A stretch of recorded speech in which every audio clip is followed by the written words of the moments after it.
혹시라도 저기 뭐 안 보이거나 제가 인지하지 못한 문제가 있다 그러면은 혹시 제 카톡 아는 사람은 카톡으로라도 저기 이거 제 프레젠테이션 하는 중간에 좀 보내 주세요, 문제 있다고. 재료법 두 번째 시간이고요. 음 오늘 인제 첫 번째로 볼 게 조족조인데 이유는 인제 가장 어떻게 보면 제일 처음에 쓰인 고대 문명서부터 많이 쓰였던 문법이라서 인제 먼저 보는 거죠.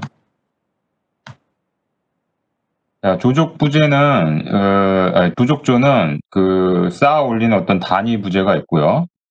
그거를 서로 붙여주는 접착제로 돼 있죠. 영어로 시멘트라고 그러죠.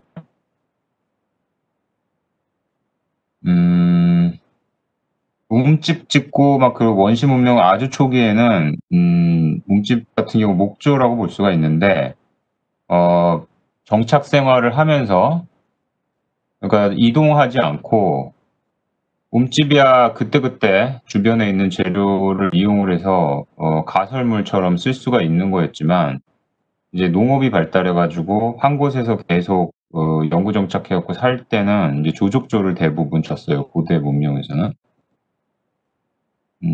그리고 메소포타미아, 이집트 문명 같은 경우 진흙벽돌을 최초 사용했고요. 좀 더 중요하다 그랬으면은 인제 빗물에도 녹지 않는 그런 자연 석재를 사용을 해서 했죠. 근데 굉장히 만들기가 힘들었고요. 굉장히 특이한 것은 그런 어떤 고대 문명 중에 하나인 인더스 문명 같은 경우는 구운 벽돌을 썼다는 얘기예요. 다른 데서는 이제 진흙벽돌을 사용했기 때문에 비가 오고 그러면은 취약했는데 인더스 문명은 구운 벽돌 테라코타를 사용을 해서 지금도 가 보면은 그 유적지가 뭐 메소포타미아, 이집트 문명에 비해서 되게 견고하게 남아 있죠. 빗물에 녹아내리지를 않았으니까.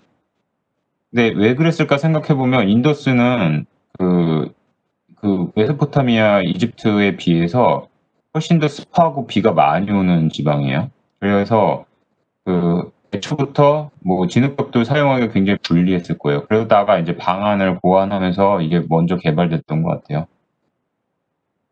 그래서 왼편에 보면은 이건 이집트 뭐 피라미드라든지 그런 유적 겉에 있는 자연 석재를 제거를 하면 속에 이렇게 진흙벽돌이 나오거든요. 그래서 햇빛에 말렸고 좀 건조한 기후니까 쓸만했겠죠. 대신 많이 이렇게 파괴가 된 걸 볼 수가 있어요. 마치 흙처럼 이렇게 무너져 내렸는데 반면에 오른쪽에 인더스 문명 모헨조다로의 유적을 보면은 오늘날에도 어떤 계단이라든지 바닥의 평활함이라든지 그런 형태가 잘 보존이 돼 있죠. 그 이유는 구운 벽돌을 사용을 해서 그래요. 어 자, 근데 이 조족제가 아까 말씀드렸다시피 자연 석재도 있고 흙을 빚어 가지고 만든 벽돌도 있어요. 어쨌거나 단위 부재는 대부분 무게가 꽤 있죠. 그러다 보니깐 흙을 파서 그것을 인제 물하고 반죽을 해 가지고 굳혀 가지고 만들 수 있는, 그러니까 건물을 짓는 그 땅에 있는 재료를 그냥 활용을 해서 만들 수 있는 그 재료를 주로 사용을 했어요. 그러니까 주로 흙이죠. 그래서 인제 다 지어 놓은 다음에 건물 색깔이 주변에 경관하고 같은 색깔이 나오는 거예요. 그래서 되게 굉장히 자연스럽고 자연스럽다는 얘기는 사람의 눈에 아름답다라는 얘기예요. 음. 그런데 만약 이게 자연 석재 같은 거를 거대한 돌을 깎아 가지고 예를 들면 피라미드를 짓는다. 피라미드 가 지어진 곳을 보면 그런 자연 석재가 나올 만한 곳이 없거든요. 그래서 굉장히 먼 거리에서 이동했다는 걸 우리가 추정할 수가 있고, 그럼 그거에 따라서 비용 차이가 어마어마한 거예요. 그래서 건축주가 갖고 있는 어떤 능력, 비용, 건축 비용 그런 거 예산에 따라서 재료가 선정될 수밖에 없는 거죠. 지금 이집트 신전인데 이거는 지금 앞에 조각상도 있고 그렇죠. 색깔이 모래색 비슷해요. 이거는 모래가 퇴적돼 갖고 굳혀진 사암으로 만든 거예요. 사암은 그렇게 단단한 돌이 아니에요. 가공을 하기도 쉽고 하지만 단단하지 않기 때문에 세월에 많이 금세 풍화가 되고 문드러지죠. 그래도 아까 진흙벽돌에 비하면 이나마 이렇게 잘 견고하게 남아 있는 부분이죠, 이집트 유적 중에서. 그래서 조족 부재를 가지고 하는데 조족 단위 부재가 잘 이렇게 차곡차곡 쌓이려면 그 직육면체 형태로 이렇게 깎여야지 잘 차곡차곡 빈틈없이 쌓이겠죠. 이미 직육면체라는 걸 구상했다라는 거는 기하학을 안다는 얘기예요. 그래서 그런 어떤 기하학적인 지식은 그리스 시대에 그 학자들이 많이 정비를 해 놨고 그런 어떤 기하학 원리를 이용을 해서 매스 디자인을 할 수가 있었던 거예요. 이 헬레니즘 건축물을 보면은. 그리고 보면은 뭐 헬레니즘 특히 석재를 가지고 이렇게 거대한 신전이라든지 이런 걸 많이 만들었는데 그 석부재 사이에 겉에선 보이지 않지만 철물도 사용을 해서 석부재를 서로 이렇게 연결하는 그런 구법도 초기적인 형태로 사용을 했어요.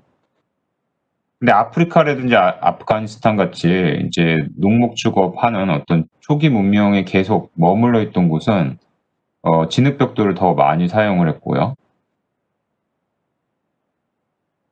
메소포타미아의 어떤 지구라트 같은 경우 보면은 이거는 인제 자연 석재를 사용을 해 가지고 이렇게 거대한 피라미드 규모에 해당되는 어떤 신전 같은 걸 지었었죠.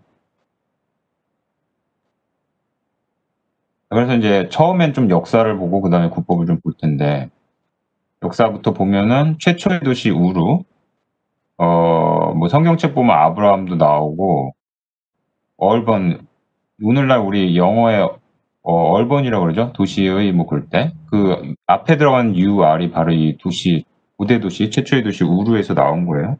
굉장히 중요한 도시인데 문명적으로 봤을 때. 그 메소포타미아의 도시였고요. 거기에 인제 도시란 얘기는 굉장히 고밀하게 사람들이 많이 살았다는 얘기예요, 모여 가지고 좁은 땅에.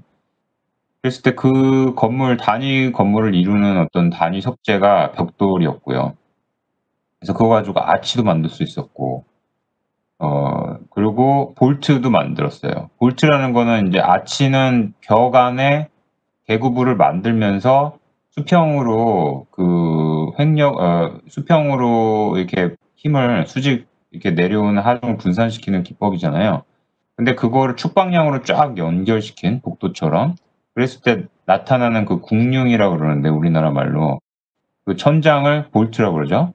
그런 것도 만들 수 있었고 그리고 이집트에서는 10 줄로 돼 있는 히포 스타일 구조가 있죠. 공간이 나오는데 이거는 인제 장스팬이 안 되다 보니까 그리고 기둥도 굉장히 두꺼운 기둥을 사용을 했고요. 그래서 두꺼운 기둥이 거의 그리드 형태로 꽉 차 있는 그런 공간을 만들어요.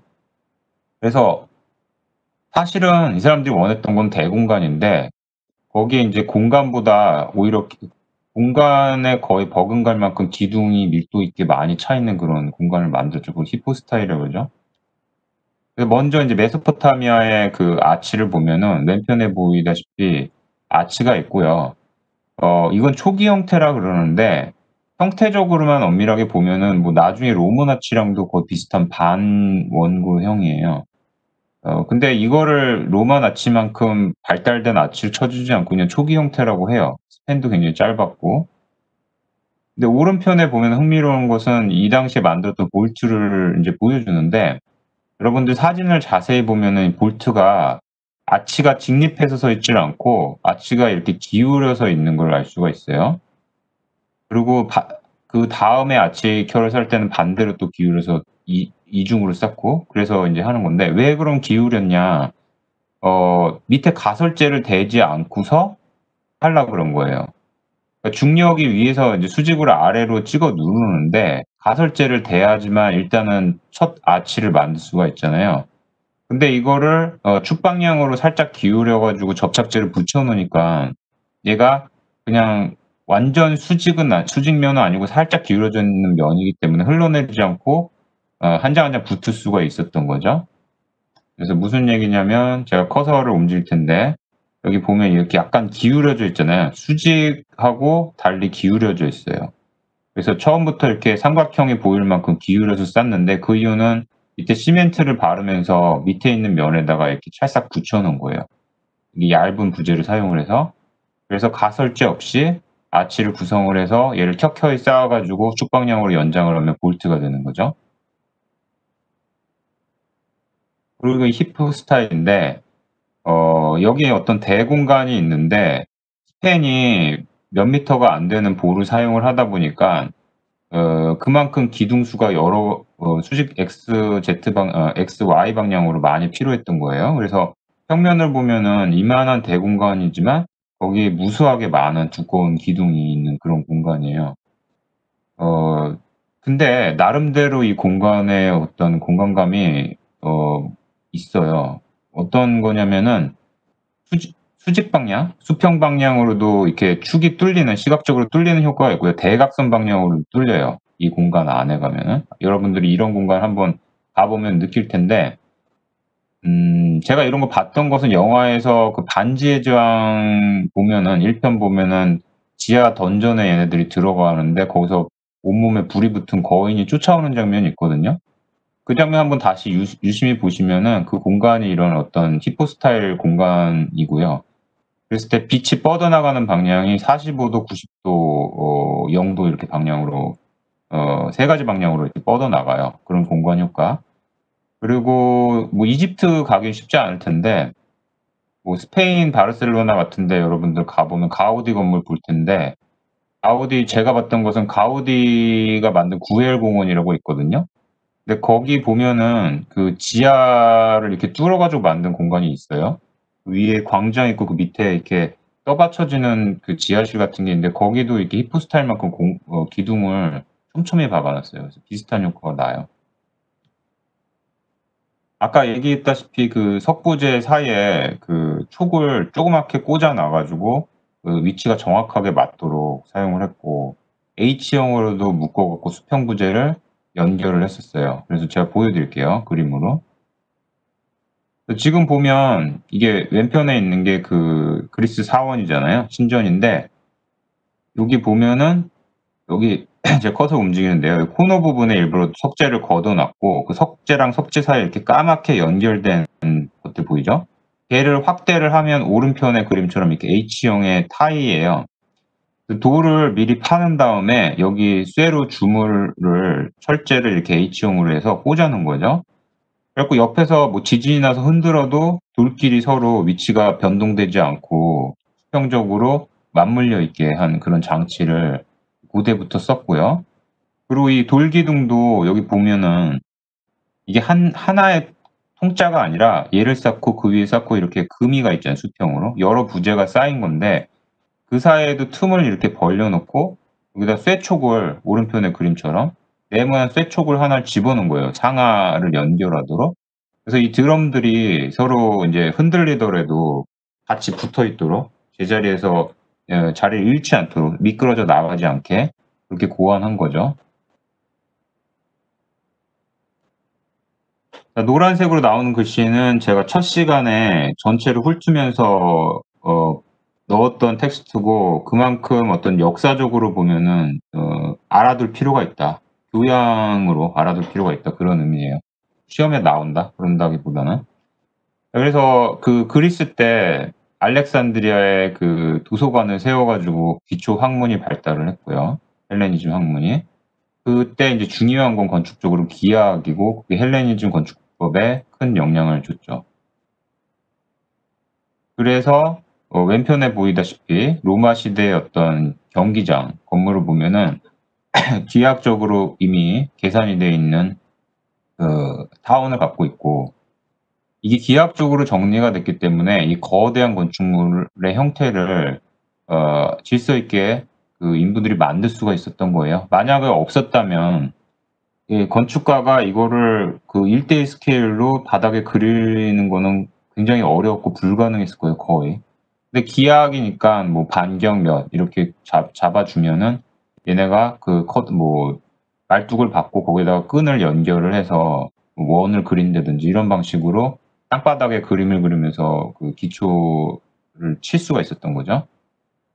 그래서 여러분들이 인제 그 뭐 로마 유적 같은 데 가 보면 제가 잘 이해도 못 했지만 그 대학교 4 학년 때 갔었는데 우리나라에서 인제 고대 건축물이라든지 뭐 그 절간의 유적 같은 거를 여행하다 보면 많이 보게 되는데 그런 걸 보던 상태에서 인제 로마에 가 가지고 고대 유적을 봤는데 되게 크게 와 닿았던 게 한국의 어떤 건축물에서는 기하학적인 규칙을 뚜렷하게 보이는 부분이 별로 없었거든요. 뭐 '직사각형 형태로 기둥이 박혀 있었구나. 위치가 그리드 형태였다.' 그 정도였겠죠.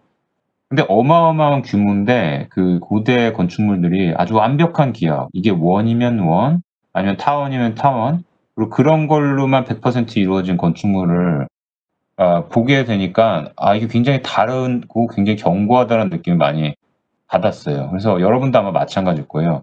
이게 굉장히 옛날 것인데 굉장히 지적인 건축물이다라는 거, 인텔리전트하다는 거를 알 수가 있어요, 기하학이. 로마 시대 그 기하학을 이용을 해서 반원 아치를 구조적으로 정리를 하고요. 그리고 콘크리트도 사용을 했고, 그래서 그 국법을 발전을 시키죠. 그래서 굉장히 장스팬의 아치, 볼트, 돔도 만들어요. 그래서 뭐 아치의 종류를 얘기하자면 아까 그 이집트 사람들이 했던 것처럼 아치가 아니죠. 그냥 평보를 놔 가지고 하는 방식이 있었고, 그게 장스팬이 되기 굉장히 힘들었고요. 근데 두 번째 보면 이집트 시대에 했던 까치발 아치라고 그러는데, 저렇게 삼각형으로 하는 그 조적 부재를 네오사키에서 하는 게 인제 하는 시도가 초기였고요. 세 번째가 인제 완전 반원으로 해서 그 돌을 석부재를 이렇게 중심을 향해서 하게끔 하고 맨 위에다가 가운데다 키스톤을 박아 놓는 이런 방식의 로만 아치가 있었던 거고요. 그거를 하기 위해서는 양쪽에서부터 조적 부재를 쌓아 나가는데 가설재 없이는 얘가 무너지기 때문에 가설재가 기본적으로 필요하고, 맨 끝에 키스톤을 박아 놓고 이 시멘트가 다 굳으면은 가설재를 떼어 놔서 완성을 시키는 그런 방식이죠.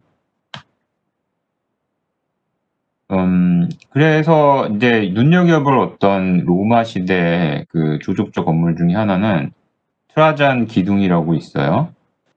겉에서 보면 별거 아닌 것처럼 느껴져요. 그림으로 보면 이런 기둥이고요. 오른편 사진에 보면 이렇게 남아 있어요.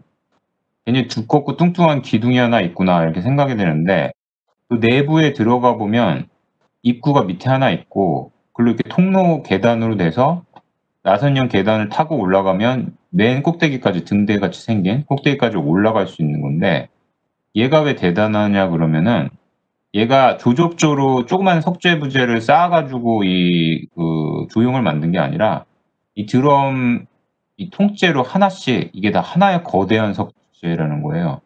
그래서 이 거대한 석재를 몇 단씩 이렇게 쌓아 가지고 통으로 쌓아서 얘를 만든 거죠. 그러니까 이걸 깎아내는 것도 굉장히 힘들었을 뿐더러 얘를 굉장히 어마어마하게 무거운 석재인데 얘를 여기 쌓았는데 크레인으로 들었겠죠. 목조 크레인으로. 여기 왼편 그림에 보인다시피 이건 상상하는 건데, 아마 이러지 않았을까 상상하는 건데, 더 문제는 이 주변에 있던 건축물이 먼저 생겼고요. 거리가 뭐 한 6 미터 정도? 6 미터라고 그랬나? 6 미터 정도에 있었다는 얘기예요. 그럼 오늘날 이런 도시 상황에서 이렇게 6 미터 거리에 있는 도심 아주 좁은 협소한 공간에 거대한 크레인을 갖고 와 가지고 이렇게 어마어마한 무거운 그 부재를 수직으로 쌓아 올린다는 게 오늘날에도 굉장히 까다롭고 어려운 거예요. 근데 당시에 이걸 했다라는 것 자체가 굉장히 놀랍고 신비스러운 거죠. 근데 몰라요, 어떻게 했는지 정확하게. 이 당시에 어떤 부재를 했는지. 어쨌거나 이 형상으로 봤을 때 이렇게 거대한 돌덩어리를 쌓아 가지고 이 안에 이렇게 사람이 지나갈 수 있는 통로를 만들었다는 게 굉장히 흥미로워요. 그거는 인제 통으로 석재를 무거운 거를 사용했을 때 어떤 구법을 얘기하는 거고, 실제로 로마인들의 어떤 거대 건축물들은 어 콘크리트를 많이 사용을 했어요. 그리고 겉에는 인제 벽돌이 들어가는데 울타리로 벽돌 사이를 접착한 아치를 사용을 했고, 또 콘크리트 구법에도 마감에는 벽돌이 보이죠. 그래서 그 첫 시간에도 말씀드렸지만 여러분들이 로마에 가면은 인제 건축물들을 보는데 어떻게 벽돌이 보여요. 이런 형태의 벽돌도 있고 이런 형태의 벽돌도 있는데 그 왼편 그림에 보다시피 이게 사실은 벽돌은 아니고 판석이라는 거죠.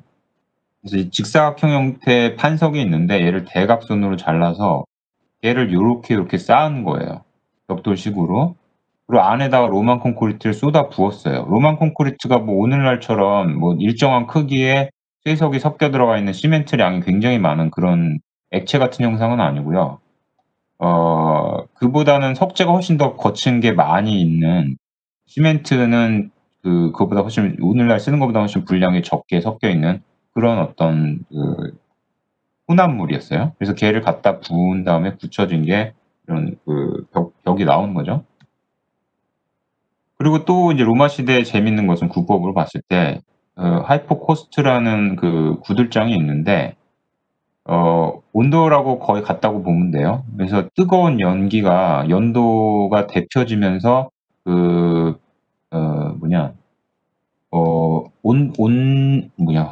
온방이라 그러나? 그 건축물을 따뜻하게 데피는 거죠.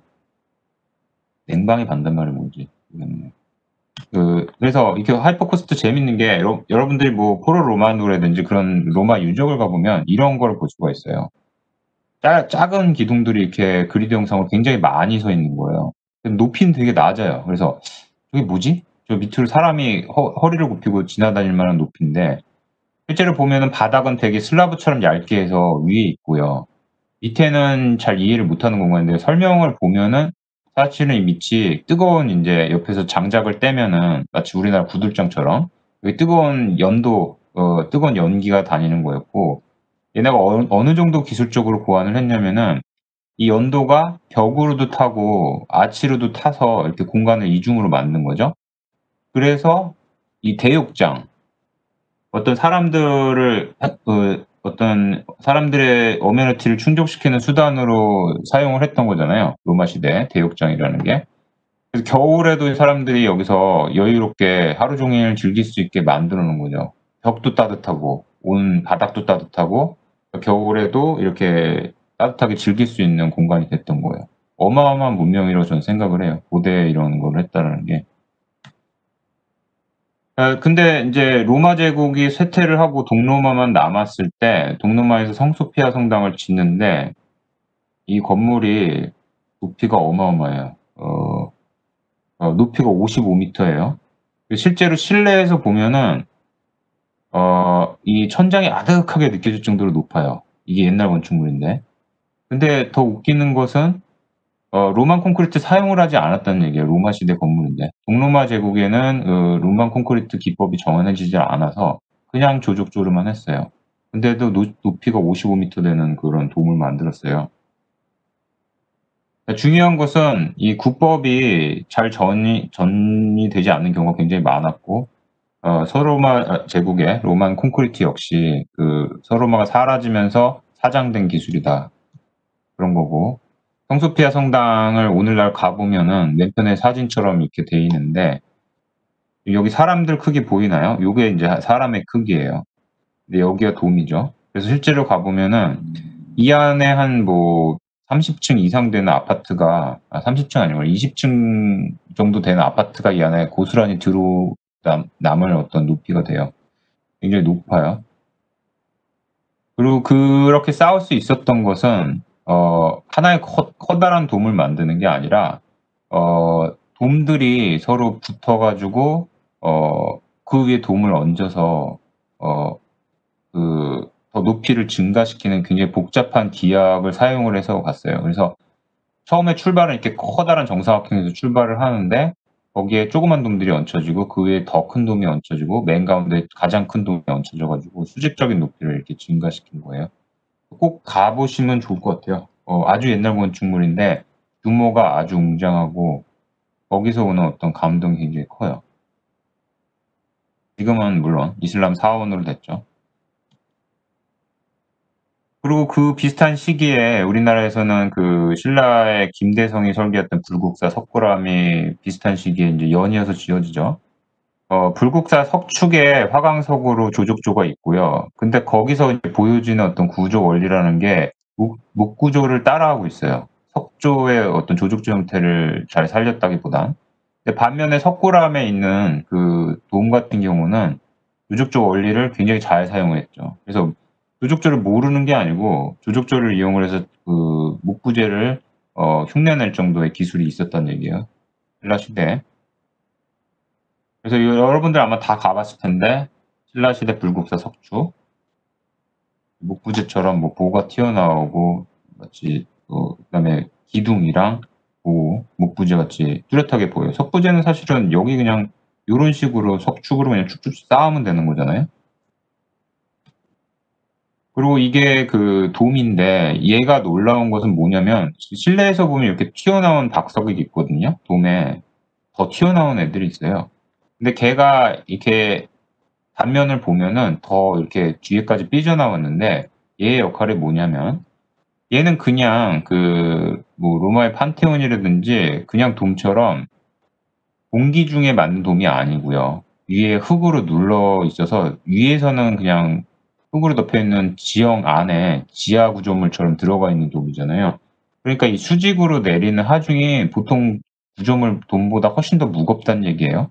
그래서 그거를 저항을 해야 되는데 저항을 해야지 위로 수직으로 찍어 내리는 것을 위로 그만큼 들어 올리는 힘이 있어야지 이 돔의 그 공간이 확보가 되는데 여기 튀어나온 애들이 쐐기 역할을 해요. 지렛대 역할을 해서 위에서 흙이 누르면 여기서 누르니까 이 실내 쪽에선 얘가 올라가려고 그러겠죠.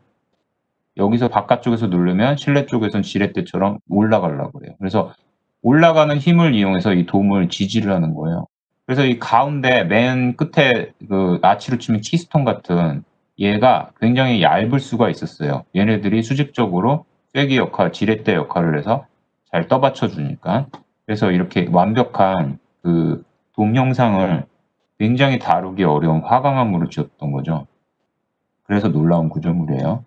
우리가 보여줬던 어떤 고대 문명의 그 거대한 조족조들은 콘크리트를 사용을 했거나 아니면은 다루기 쉬운 사암으로 주로 만들었는데 이것은 다루기 가장 어려운 화강암으로 만드는 구조물이에요.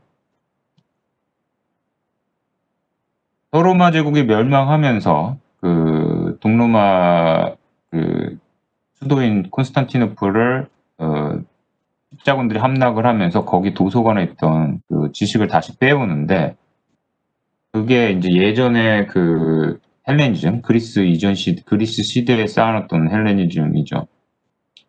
그리고 계속 십자군 전쟁을 하면서 주로 이제 베니스에서 출발해가지고 콘스탄티노플 가서 거기 이슬람들하고 이제 전쟁을 하는데 그러면서 서로 교류가 많아져요. 애초에 동로마는 이슬람하고 그 접경 국가에 있으면서 사이좋게 지내던 어떤 국가였고요. 콘스탄티노플은.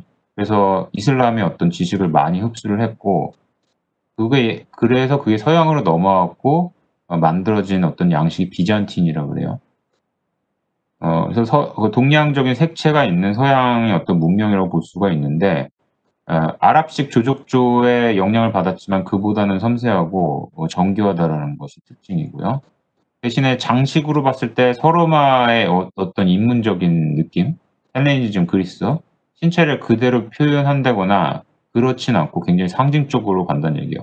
비잔틴 양식은 그 기독교의 초기 형태거든요. 초기 기독교. 그래서 우상 숭배라든지 그런 걸 굉장히 꺼려했어요. 현실로 나타내고 그러는 거. 그래서 굉장히 거기에 벽화가 그려져 있을 때도 상징적으로 표현이 되고 장식도 굉장히 억제된 그런 형태예요, 비잔틴은. 그래서 뭐 독일에 남아있는 어떤 비잔틴 양식의 교회 같은 걸 보면은 뭐 서로마 시대라든지 로마 시대의 그런 장식하고 그거에 비해서는 훨씬 더 검소하고요. 근데 여기 나타나는 기둥의 형상이나 아치 형상이라든지 아치에 이렇게 줄무늬가 나타나는 거라든지 이런 것은 이슬람 그대로 따라한 거예요. 그리고 기하학적인 어떤 형태도 이게 팔각형 같은데 팔각형으로 나타나는 어떤 그런 평면 형태도 기하 그 중동의 아라베스크 기하학을 많이 영향을 받은 걸 알 수가 있고요.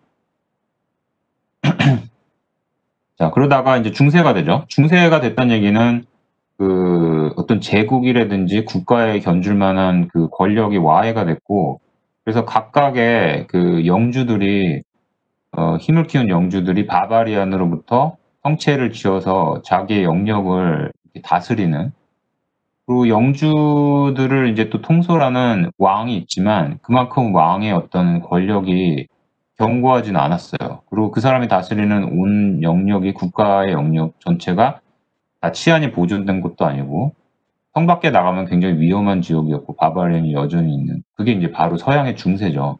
그래서 문명이 떨어졌기 때문에 암흑시대라고 그러죠. 그래서 성체를 많이 줬는데 그 성체를 짓기 위해서 조족조의 어떤 기술이 많이 필요하죠. 그래서 어떤 길드가 형성이 되고 건설업이 나름대로 인제 그 자리를 잡아요. 그리고 그 성체 국법이 발달하는 과정에 그 아랍 동양권의 어떤 그 지식도 많이 흡수가 되고요. 그래서 이런 어떤 초기의 성체를 보면은 정말 도시 하나를 다 감쌀 만큼 그 성벽으로 돼 있고, 거기에 뚫린 창은 화살을 쏘거나 감시를 하는 창이기 때문에 굉장히 조그맣죠, 창들이. 그리고 왼편 아래에 있는 그 평면을 보다시피 벽 두께가 어마어마하게 두꺼워요. 그에 반해서 거기에 뚫려 있는 창은 깔때기 모양으로 실내에서부터 점점 좁아지면서 밖에서는 아주 얼굴도 다 내밀 수 없을 만큼 조그만 슬릿 형태의 창이 나와요. 활을 쏘거나 슬쩍 감시를 하는 정도죠. 완전히 어떤 그 전쟁을 위한 어떤 성벽이 되는 거예요. 그래서 기본적으로 성체는 바깥쪽에 두터운 벽이 있고, 그게 얼마나 두텁냐, 그 안에 통로를 낼 만큼 두터운 거고요. 그리고 그 안에 공지가 생겨요. 오늘날의 중정에 해당되는 거죠.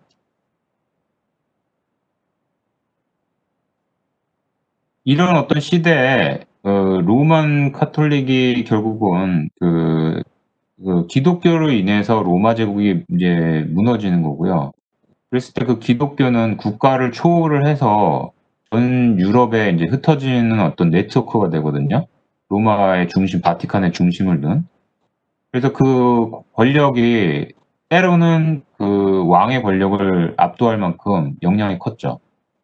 그러다 보니까 중세 도시의 중심에는 성당이 놓이게 되는 거죠. 그 성당이 주요한 공공 건축물이 돼요.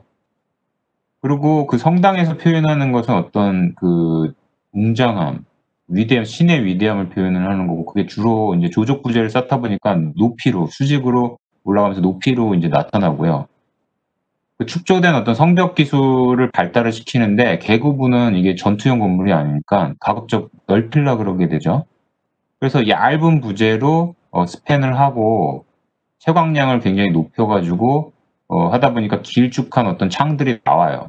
그리고 그때 그런 그 스팬을 확보를 하기 위해서 얇은 부재로 찍어 내리는 어떤 힘을 아치 형태, 고딕 아치 형태로 해서 바깥쪽으로 분산시키는 기둥들이 사선으로 만들어지는데, 그 건물 바깥에서, 외벽 바깥에서 마치 지지대처럼 사선으로 해서 땅에 박아 가지고 외벽이 쓰러지지 않게, 바깥쪽으로 쓰러지지 않게 지지하는 그런 사선 기둥을 버틸스라고 그러죠. 그리고 걔네가 하늘을 날아다니다시피 있으니까 이름을 플라잉 버틀스라고 그랬어요. 그래서 이런 어떤 그 부재를, 수직 부재, 조족조 부재를 점점 얇게 만드는 어떤 기술이 발달하면서 얘가 갈비뼈처럼 보이니까 윗이라 그러기도 하고, 얘가 바깥쪽에 튀어나와서 보이면 얘가 버틀스라 그러기도 하고, 그런 그 부재명이 나와요. 그래서 그 당시에 지어졌던 어떤 성당을 보면은 이런 성당들이 있고, 오른편은 인제 노트르담 성당이죠. 몇 년 전에 파리에서 불에 탔었죠? 그게 뒤 후면인데, 여기 노틀담 성당을 보면 바깥쪽에 이렇게 외벽을 바깥쪽에서 사선 기둥으로 지지하는데 얘가 날아다니다시피 공중에 떠 있잖아요. 이 플라잉 버틀스고요. 그리고 실내에서 보면은 이렇던 그 볼트가 나오는데 십자 형태로 볼트가 지나가면서 대각선으로 X 형태의 어떤 그 모서리를 만드는데, 그 부분을 더 강조하죠. 그래서 이렇게 뼈대처럼 그 선형을 강조를 하는데, 이 모서리를 얘를 윕이라고 그래요. 갈비뼈 대비.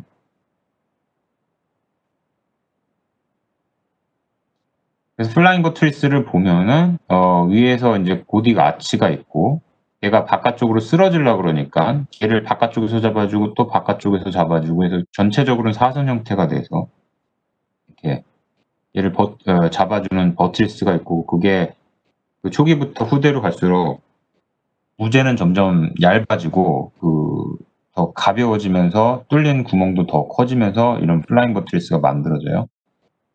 그리고 아까 그 왼편 사진에서 봤던 어떤 립이라는 것은 평면적으로 보면은 X 형태로 나타나는 모서리를 보강을 해서 강하게 만든 거죠. 그래서 그 모서리 사이사이에는 그 어떤 면을 메꾸기 위한 조직 부재가 들어가고, 모서리들이 거의 아치 형태로 돼서 더 강하게 그 골격을 만드는 그런 형태의 구조물로 발전을 하게 됩니다. 그래서 그 당시에 만들었던 볼트만 하더라도 굉장히 다양하게 많았다라는 것을 알고 계시면 되고요. 오른편 하단에 보이는 이런 어떤 비잔틴 돔, 이런 어떤 기술이 굉장히 많이 중첩이 돼서 화려하게 기하학적으로 완성이 된 거죠. 아까 그 성소피아 성당의 돔이 바로 이런 식으로 앉혀졌다고 생각을 하시면 돼요. 그래서 비잔틴이라고 그러죠. 동로마의 영향을 받았기 때문에. 자, 그래서 영주가 중세시대 때부터 성안에 머물렀잖아요. 그래서 이 사람들은 계속 성안에 머물러요. 후대가 돼도요. 그리고 우리가 오늘날 생각할 때 뭐 우리나라에도 마찬가지로 이 영향을 받는데, 요즘 지어지는 아파트, 뭐 상류층들의 아파트 아니면은 뭐 브랜드 네임을 내세우려고 할 때 뭐 팔라쪼니, 뭐 팔레스니, 아니면 심지어는 캐슬 이런 걸 많이 붙이잖아요. 이게 서양의 상류층을 지향하는 건데, 우리나라 사람들은 이미 우리나라 자체의 어떤 계층에 있어서는 우리나라 전통적인 계층을 이 일제시대랜드 전후를 겪으면서 이미 머릿속에서 놔버렸고, 우리는 옛날부터 서양을 지향을 했어요. 근대 문명을 맛본 이후로는. 그러니까 상류층이 지향하는 어떤 주거 문명에서도, 주거 문화에서도 서양의 어떤 서양 사람들 머리에 박혀 있는 관념이 그대로 나와요. 캐슬 팔레스가 나오고요. 우리 서양 사람들은 그러면 왜 상류층들이 캐슬에 살았냐? 이게 뿌리로 내려가면 중세 시대까지 내려간다는 얘기예요. 성체에서 살게 되고요. 더 이상 공격용은 아니고 자기가 거주하는 게 자연스럽게 성체가 됐던 거죠. 처음에 거기서 살았으니까. 그리고 그 안에 아까 보다시피 중종이 있었고 계구부가 이제 전쟁을 할 필요가 없게 되면서 성체 계구부가 점점 커져요. 벽은 여전히 두껍고 부족조고요. 그래서 상류층은 르네상스에 가까워지면서 성체가 발달한 것이 팔라쪼로 변하면서 상류층이 사는 어떤 주거 유형으로 변하게 됩니다. 그래서 뭐 배트맨이든 그게 누구든 좀 돈 있어 보이는 사람들 서양 영화에 보면은 집이 마치 영국에 있는 성 같은 데 들어가죠. 근데 거기에 보면은 꼭대기는 성벽 같은 형태를 갖고 있어서 공격할 수 있는 그런 요새화되어 있는 구조물이 보이는데, 창을 보면은 쓸데없이 커요. 그러니까 이건 어떤 장식이라는 걸 알 수가 있어요. 근데 이 초기 형태는 성이었겠고, 이 안에 굉장히 방이 많은 상류층의 주거 양식으로 성체가 변화한 게 팔라쪼가 되는 거예요. 이거는 영국의 경우고, 이거는 프랑스의 경우죠. 샤또라 그러죠. 그래서 프랑스에도 성이 굉장히 많고 훨씬 더 화려한 형태로 있어요. 영국에 비하면. 중세 유럽 성당은 오랜 시간에 걸쳐서 기술자들이 공종별로 전문 기술을 갖게 되고, 그 사람들이 그 비밀리에 그 지식을 서로 전수하고 나누는데, 그런 어떤 클럽이 길드죠. 그리고 그런 어떤 비밀리에 자기들이 형성하는 그런 사조직을 뭐 메이슨 같은 경우 프리메이슨 같은 오늘날의 사조직으로 남겨지기도 하고요. 그래서 그 사람들은 손으로 이렇게 스케치를 하면서 스케치북에다가 자기 나름대로의 어떤 기술을 노트를 하게 되고요. 이게 일반인들을 봤을 때는 이게 뭐 평면이기 때문에 도저히 이해를 못하죠.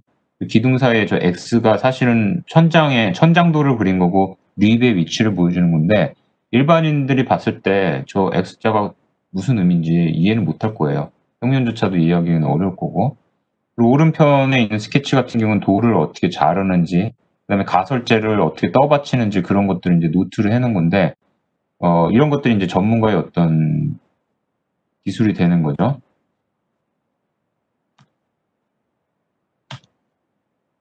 십자군이 콘스탄티노플을 함락을 하면서 거기서 이제 지식이 다시 서양으로 되돌아와요. 헬레니즘에. 그래서 이제 북부 이태리부터 베니스가 있었던 이태리부터 르네상스가 만들어지고요, 문명이. 그리고 기하학이 이제 다시 번성하면서 르네상스에 영향을 주고 각 분야의 그 문명이 다시 되살아나기 시작합니다. 암흑 시대를 벗어나기 시작하고